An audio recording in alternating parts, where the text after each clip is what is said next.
ہمارے ناموں میں تو بہت سی اسلامی صفات پائی جاتی ہیں۔ عبدل، احمد، اکرم، عادل، رحمان، کریم، صادق، صدیق، سید۔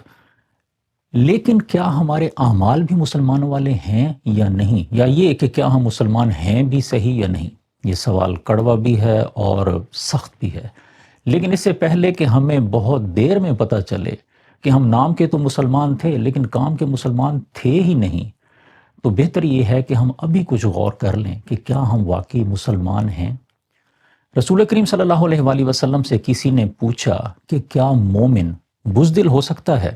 تو رسول کریم صلی اللہ علیہ وآلہ وسلم نے فرمایا کہ ہاں، ہو سکتا ہے۔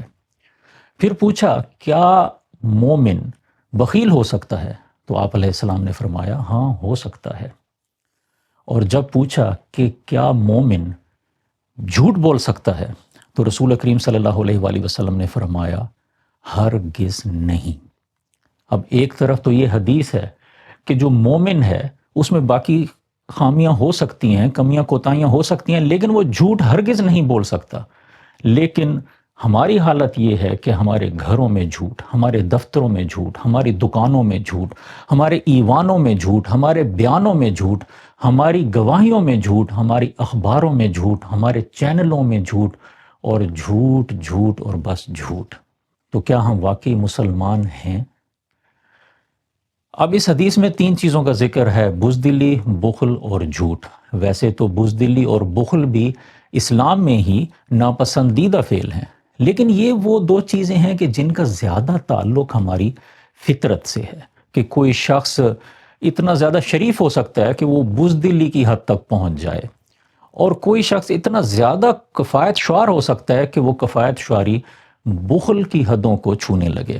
لیکن جھوٹ اس سے فطرت کا عمل نہیں، بلکہ اس کی بنیاد بے ایمانی ہے۔ اور جھوٹ ایکچولی ایمان کی ایک مخالف صنف ہے۔ اب ایمان کیا ہے؟ ایمان کا مطلب ہے سچائی، امانت اور حق پر قائم رہنا۔ اور جھوٹ کیا ہے؟ جھوٹ غیر سچائی ہے، جھوٹ بد دیانتی ہے، اور جھوٹ ناحق ہے۔ تو اسلام اور دین کے تو یہ منافی ہو گیا، ایمان کے منافی ہو گیا۔ اور اس کے علاوہ جھوٹ در حقیقت کیا ہے؟ جھوٹ کا مطلب ہے کہ حقیقت کو چھپانا، اور جو چیز حقیقت نہیں ہے اس کو ظاہر کرنا۔ تو اس کی اس کے لیے جو لفظ استعمال کیا جاتا ہے وہ ہے منافقت۔ تو جھوٹ منافقت بھی ہے، اور رسول کریم صلی اللہ علیہ وآلہ وسلم نے فرمایا کہ منافق کی 3 علامتیں ہیں۔ ایک یہ کہ جب وہ بات کرے تو جھوٹ بولے، جب وعدہ کرے تو خلاف کرے، اور جب اس کے پاس امانت رکھی جائے تو وہ اس میں خیانت کرے۔ ہم جھوٹ کو ایک چھوٹی سی چیز سمجھتے ہیں کہ کیا ہوا، بس چھوٹا سا جھوٹ بول دیا، کیا ہوا؟ لیکن جھوٹ معاشرتی فساد کی جڑ ہے۔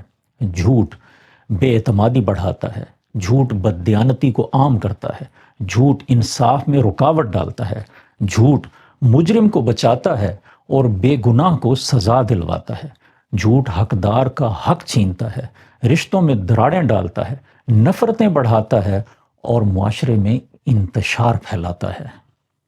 اور یہاں تک کہ رسول کریم صلی اللہ علیہ وآلہ وسلم نے فرمایا کہ جھوٹ بدکاری کی طرف لے جاتا ہے، اور بدکاری جہنم کی طرف۔ اور پھر قرآن کی کئی آیات ہیں جو جھوٹ کے فتنے کو، جھوٹ کے وبال کو کئی طرح سے بیان کرتی ہیں۔ سورہ نحل میں ہے کہ جھوٹ تو صرف وہی گھڑتے ہیں جو اللہ کی آیات پر ایمان نہیں رکھتے، اور یہی لوگ جھوٹے ہیں۔ سورہ غافر میں ہے کہ یقیناً اللہ ایسے شخص کو ہدایت نہیں دیتا جو حد سے بڑھنے والا اور جھوٹا ہو۔ سورہ حج میں ہے کہ پس گندگی سے بچو اور جھوٹی بات سے بچو۔ سورہ زاریات میں ہے ہلاکت ہے ان کے لیے جو جھوٹ بولتے ہیں۔ سورہ طٰہٰ میں ہے جس نے جھوٹ گھڑا وہ نامراد ہوا۔ سورہ زمر میں ہے بے شک اللہ اس کو ہدایت نہیں دیتا جو جھوٹا اور ناشکرا ہو۔ اور سب سے بڑھ کر سورہ آل عمران میں اللہ تعالیٰ نے فرمایا کہ جھوٹوں پر اللہ کی لعنت۔ اب اس سے بڑی اور لعنت کیا ہو سکتی ہے کہ اللہ تعالیٰ اپنے کلام میں خود اپنے بارے میں فرما رہا ہے کہ میری لعنت اس شخص پر جو جھوٹ بولے۔ تو پھر سوال وہی پیدا ہوتا ہے کہ کیا ہم واقعی مسلمان ہیں بھی یا نہیں؟